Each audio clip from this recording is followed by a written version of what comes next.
फिर से अपने वीडियो के साथ स्टार्टिंग की सेकेंड वीडियो। पिछली बार हमारे क्वेश्चन गुजर रह गया था पिछली वीडियो में, उसको आप देख लेते हैं दोबारा से शुरू से। ठीक है, क्वेश्चन था यदि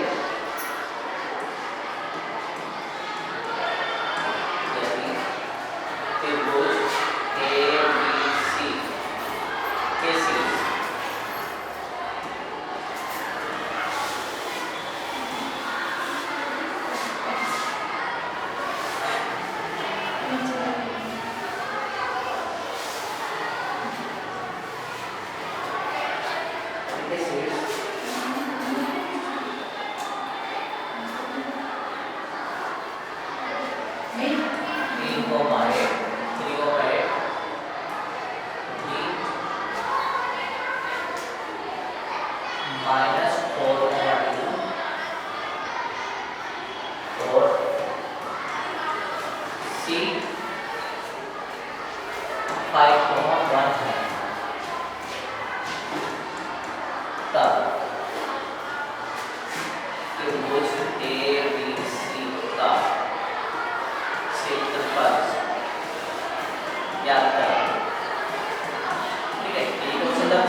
उसका क्षेत्रफल कई बार हमारे पेपर्स में एग्जाम्स में पूछा गया है।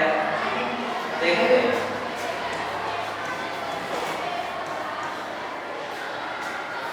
त्रिभुज ABC का क्षेत्रफल कितना था? 1/2 x1 y1 x2 y2 x3 y3। ये डिटरमिनेंट वैल्यू तो बोली x1 y1 हो गई, x2 y2 x3 के बराबर हो गई। 1/2 3 8 1 तो -4 2 1 5 1। पहले हमने देखा था प्रॉपर्टी यूज करी थी स्टार्टिंग के, जो हमारे पास प्रॉपर्टी हमने यूज किया था। इस बार हम बिना प्रॉपर्टी के करने वाले हैं, डायरेक्ट के साथ। तो त्रिभुज का क्षेत्रफल ज्यादा बड़ा हो। अब देखो R1 के पदों में करेंगे, R1 के पदों में विस्तार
कुछ चीजें होती हैं। अगर यहाँ से क्वेश्चन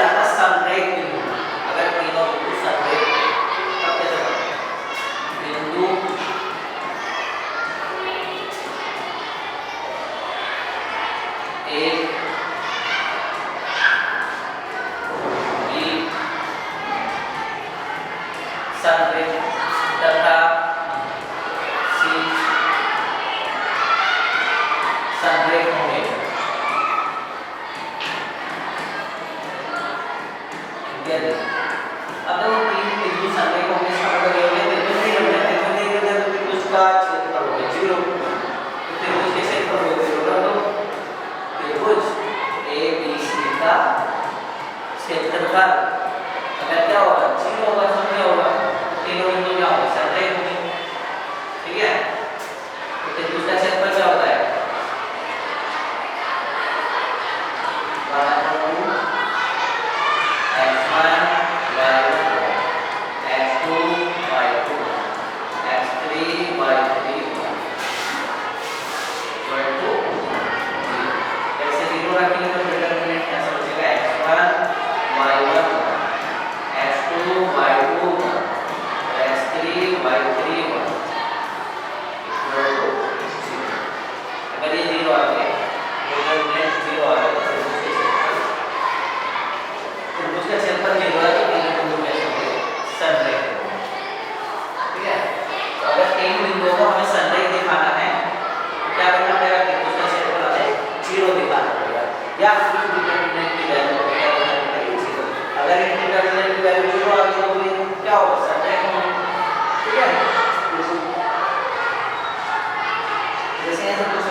तो अगर इसे हमें संरेख दिखाना है तो हम संरेख दिखाने के लिए क्या करना पड़ेगा संरेख दिखाने के लिए हमें इस त्रिभुज का क्षेत्रफल 0 बताना पड़ेगा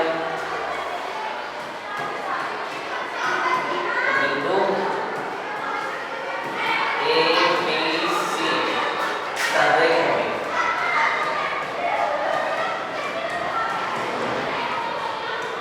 यदि त्रिभुज का क्षेत्रफल क्या हो त्रिभुज A B C का क्षेत्रफल कितना चाहिए अगर त्रिभुज ABC का जो तीनों बिंदुओं से त्रिभुज बनेगा उसका क्षेत्रफल 0 आ जाता है तो इन्हें संरेख दिखाने के लिए इस त्रिभुज का क्षेत्रफल ज्ञात करना है अगर क्षेत्रफल 0 हो गया तो तीनों बिंदु का संरेख देखते हैं आप त्रिभुज ABC का क्षेत्रफल होगा 1/2 फिर मुझे ये क्या है तो ये होता है और अपने x1 कितना होगा b c प्लस a कितना है 1 फिर अच्छा पहले एक कोऑर्डिनेट करते हैं तो ये कितने हैं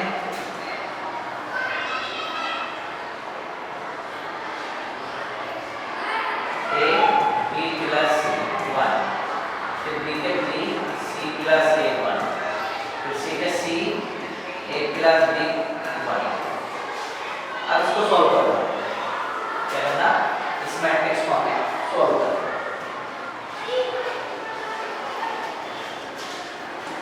त्रिभुज ABC का क्षेत्रफल कितना है 1/2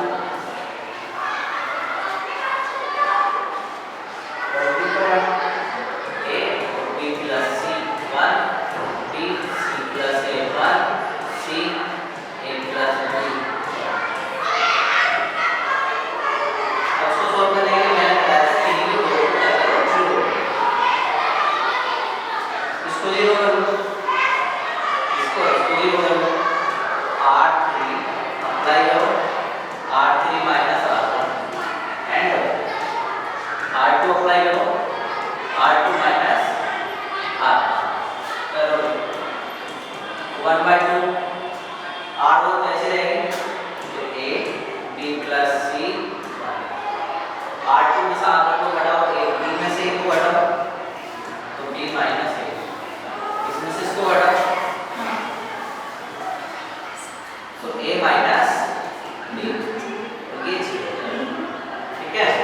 इसी प्रकार से इसको घटाओ C माइनस A, इसमें से इसको घटाएंगे तो B से भी घटेगा A माइनस B, ठीक है। अब जैसे कुछ कॉमन दिखाई दे रहा होगा R2 में से और R2 में से कितना B माइनस A तथा R3 में से C minus A,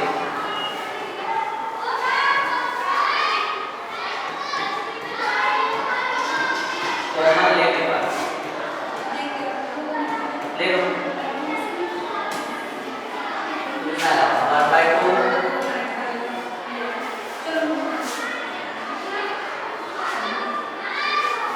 B minus A, तो क्या लिया C माइनस A,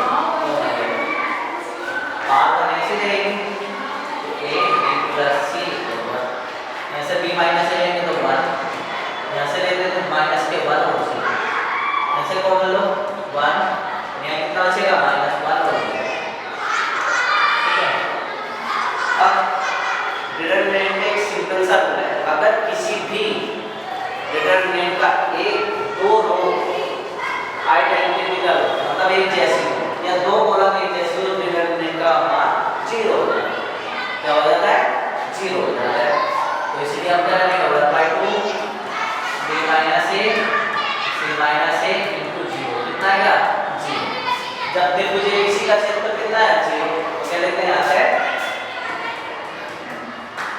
बिंदु A B तथा C संरेखा, ठीक है जी, ये सिद्ध करना है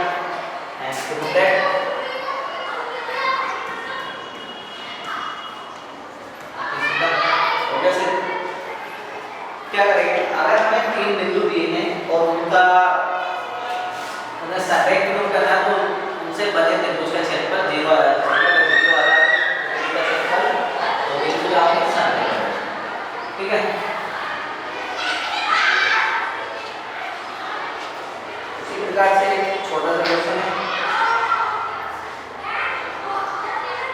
ये कह रहा था क्वेश्चन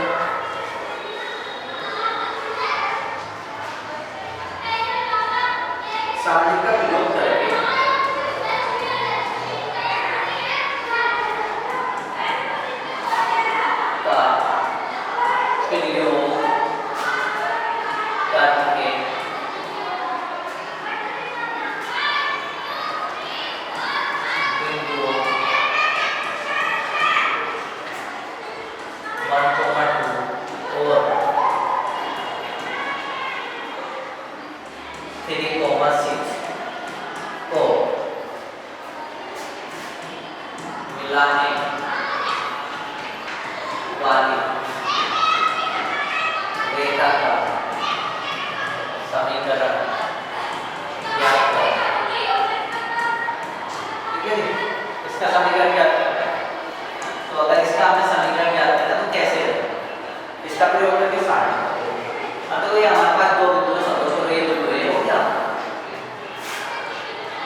बिंदु B क्या है, मूविंग बिंदु, चले मूविंग बिंदु, मूविंग पॉइंट है। तो अगर इससे हमें क्या करना है, अब तीनों बिंदु को देख लो संरेखा है ना एक ही रेखा में, तो क्या है चूंकि बिंदु A P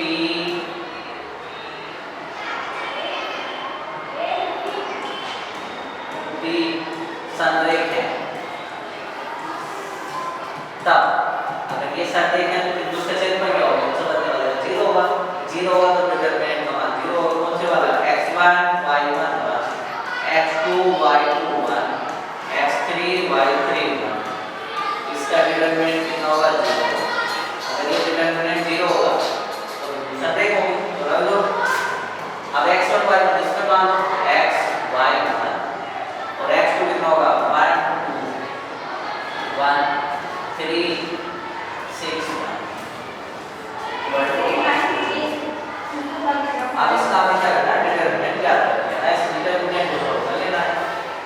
तो सॉल्व करने के लिए दो को नीचे वाले जीरो बनाना होगा ऊपर से जीरो बनाना चलिए डायरेक्ट फिर साथ ठीक है। तो डायरेक्ट फिर साथ करेंगे तो कितना होगा चलो आज हम लोग फिर साथ करेंगे थी x इससे करेंगे तो माइनस के 6 माइनस y अब इससे करेंगे 1 3 की 1 से करेंगे माइनस प्लस 1 6 के 6 और 3 6 माइनस के 6 बराबर 0। तो कितना x इंटू माइनस के 4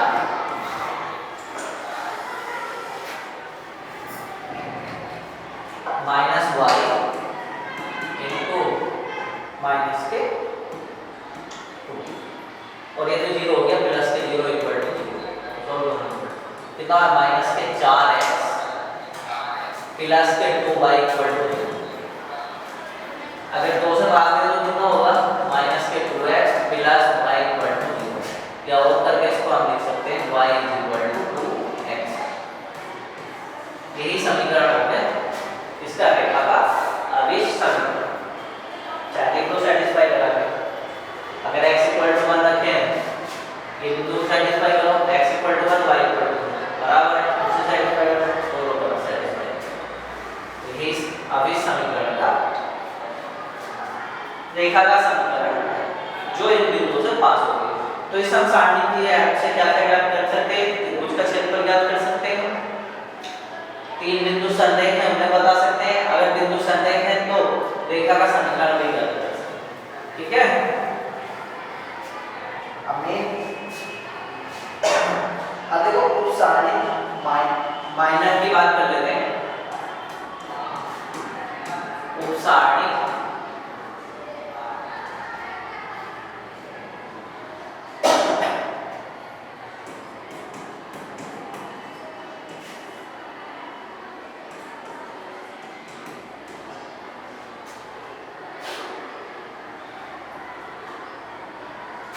माइनर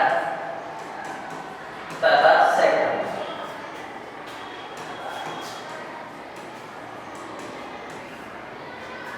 कोफैक्टर ये क्या होता है ये वेरी मोस्ट चैप्टर्स टॉपिक क्योंकि यहाँ से अगर हमें वो सारणी पता होंगे सारणी निकालना आएगा तभी सेकंड निकालना आएगा और सेकंड निकालना आएगा तो सेकंड आप भी निकालना आएगा सेकंड आप भी निकालना आएगा तो तभी हम इनवर्स निकाल पाएंगे। और इनवर्स का क्वेश्चन जरूर आता है लॉन्ग क्वेश्चन आता है तो इसलिए हमें बहुत अच्छे से देखना चाहिए। मान लो यदि एक डिटरमिनेंट एक मैट्रिक्स है 3x3 की बात कर लेते हैं a11 a12 a13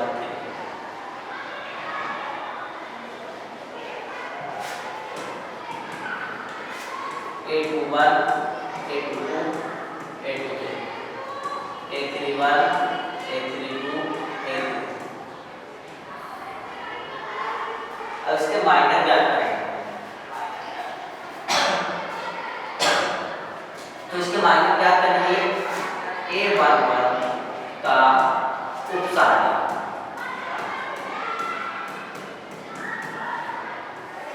इसके उप सारणी ज्ञात करना है।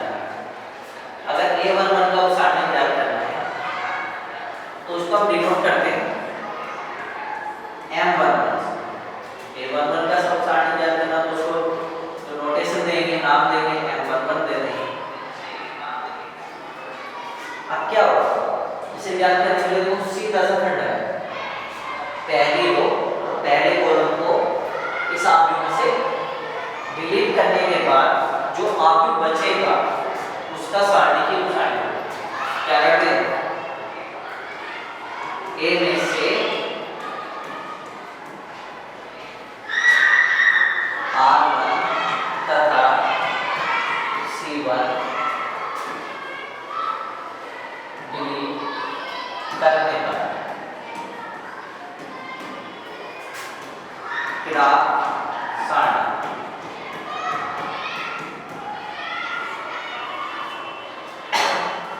M1 बनाए तो फर्स्ट और फर्स्ट कॉलम को क्या करते हैं, डिलीट करते हैं। जो भी हमारे पास सारणी आएगा वही इसका क्या होगा, उप सारणी होगा जिसका A1 तो करोगे डिलीट तो इसको हटा देंगे, तो इस कॉलम को हटाएंगे। हमारे पास क्या बचा सारणी में, A2 A3 A32 ये इसका क्या होगा, उप सारणी। ये इसका क्या होगा, उप सारणी। इसी प्रकार से हम क्या कर सकते हैं, M12 फाइंड करेंगे। M12 क्या होगा, A में से R1 और C2 डिलीट करने पर प्राप्त सारणी कितना होगा, ये डिलीट करना है, ये डिलीट करना तो क्या होगा, A21 A23 A31 A3 ठीक है। इसी प्रकार से M13 यानी R1 प्रथम रो द्वितीय कॉलम को डिलीट कर देंगे। कितना होगा, A21 A22 A31 A32 ठीक है। इसी प्रकार से बाकी हम सबको सब याद कर सकते हैं। तो जनरली हम इसको लिख सकते हैं,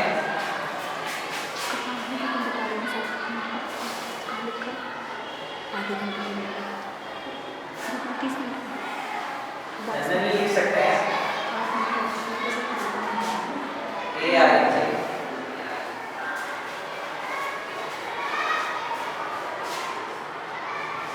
AIJ का उप सारणी।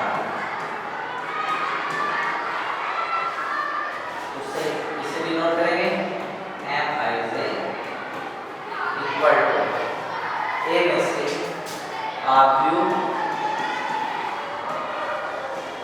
A में से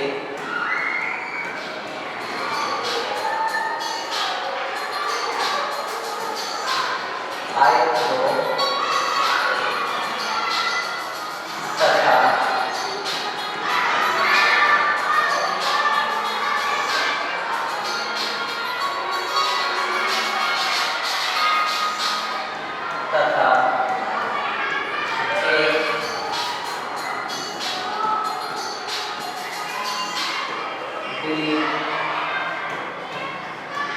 करने पर प्राप्त सारणी। ठीक है, सारणी हम किसी भी सारणी का निकाल सकते हैं इनसे, तो बाय 3 निकाल सकते हैं। ठीक, उसमें से क्या करेंगे, सारणी में से इसे i और j कॉलम को डिलीट कर दो, जो भी प्राप्त होगा वही क्या होगा हमारे पास उप सारणी।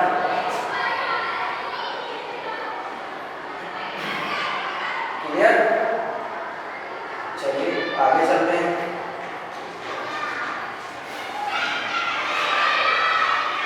अब आ जाता है सेकंड,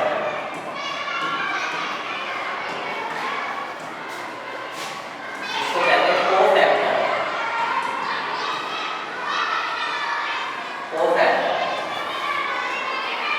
तो कोफैक्टर को कुछ AIJ से डिनोट करते हैं, कुछ CIJ से डिनोट करते हैं, तो ये होगा -1 की power I plus A MIJ। ठीक है, इस फॉर्मूले का यूज करके हम क्या कर सकते हैं, किसी भी मैट्रिक्स के जो है कोफैक्टर क्या है। तो कोफैक्टर देख लेते हैं, इससे रिलेटेड कुछ एग्जांपल देख लेते हैं।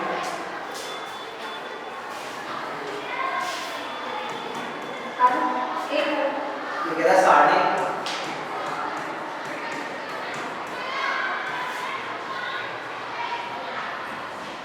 1 minus 2 4 और 3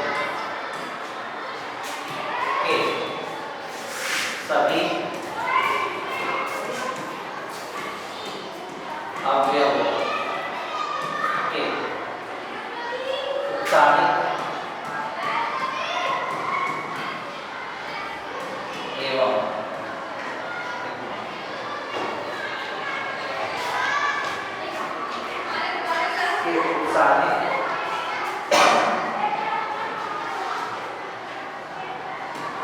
उपसारणिक एवं सेकंड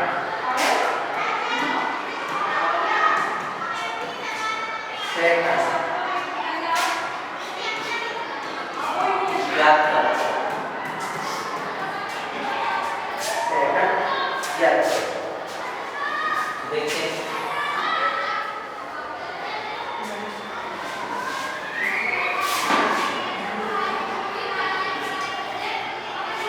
तो जैसा हम देख रहे हैं A1 हो गया A1 हो गया तो सारणी है 1 minus 2 4 और 8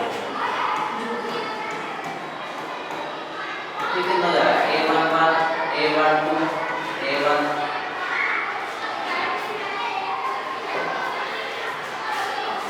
A1 उसी प्रकार से A11 का उपसारणी ज्ञात करना है A11 का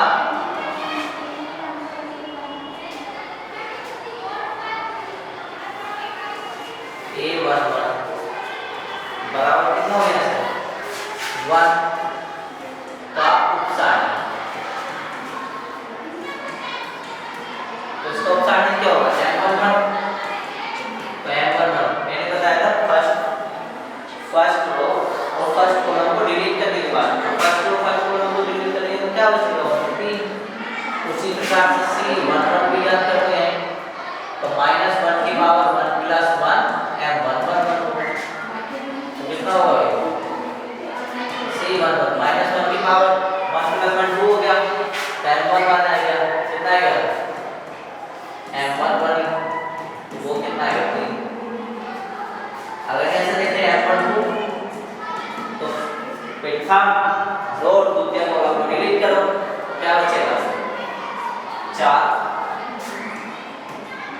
और C12 अगर इनका योग हो गया माइनस के 4 ठीक है M21 second row first column को डिलीट करो तो क्या आएगा माइनस के 2 और C 21 कितना आएगा -1 की पावर 2 + 1 M21 तो C21 कितना हो गया -M21 और माइनस मल्टीप्लाई हो तो प्लस हो उसी प्रकार से M2 अब इसमें से सेकंड रो और सेकंड कॉलम को डिलीट करना क्या बचता है तो C कितना होगा -1 की पावर 2 + 2 और M2 तो माइनस आया M22 हो गया तो C22 भी कितना आएगा ठीक है C22 भी कितना आएगा 1 ठीक क्लियर अब देखो इसकी अगर 2/2 का कोई मैट्रिक्स है उसका हम कैसे फाइंड करेंगे उसे शॉर्ट फॉर्म में सोल्व करेंगे